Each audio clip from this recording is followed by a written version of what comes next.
Oke, pada video kali ini saya akan menjelaskan mengenai population gap atau kesenjangan populasi dalam penelitian.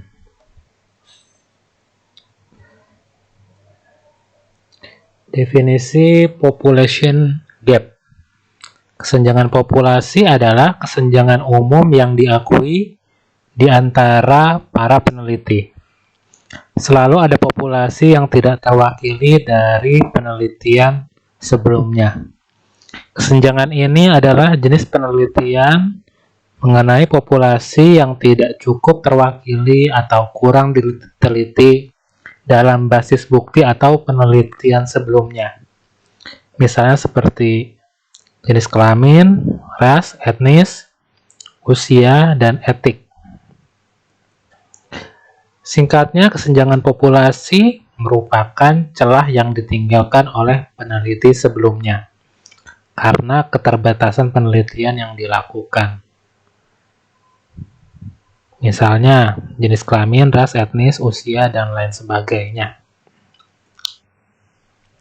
Kemudian, contoh dari population gap atau kesenjangan populasi. Misalnya pada penelitian yang berjudul pengaruh lingkungan kerja terhadap jam kerja fleksibel, employee engagement, dan motivasi karyawan.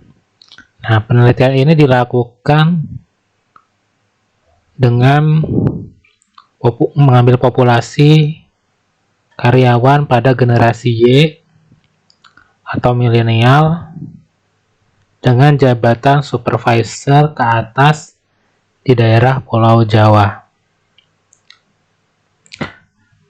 Kemudian penelitian tersebut tentunya meninggalkan celah penelitian di mana penelitian tersebut terbatas hanya pada generasi Y saja, kemudian hanya supervisor ke atas, dan hanya yang kerja di daerah Pulau Jawa saja.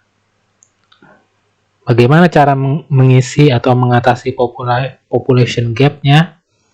Nah, ini kita akan mengisi celah yang ditinggalkan oleh peneliti sebelumnya terkait populasi dengan menambahkan besarnya populasi penelitian. Misalnya yang tadi hanya generasi Y saja, kita tambahkan dengan generasi yang sebelumnya lebih dulu ada, yaitu generasi X, agar terlihat perbedaannya.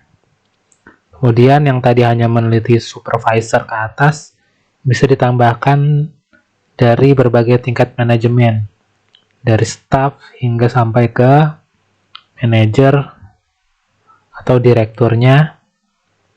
Kemudian dari cakupan wilayahnya yang hanya di Pulau Jawa bisa ditambahkan pulau-pulau lainnya seperti Sumatera, Kalimantan, dan lain sebagainya. Nah, contoh kesenjangan populasi lainnya itu misalnya pengaruh work-life balance terhadap stres kerja pada wanita yang single parent.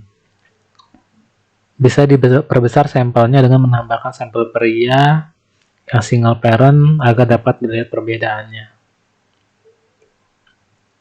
Oke, terima kasih sebelumnya. Jangan lupa subscribe ya.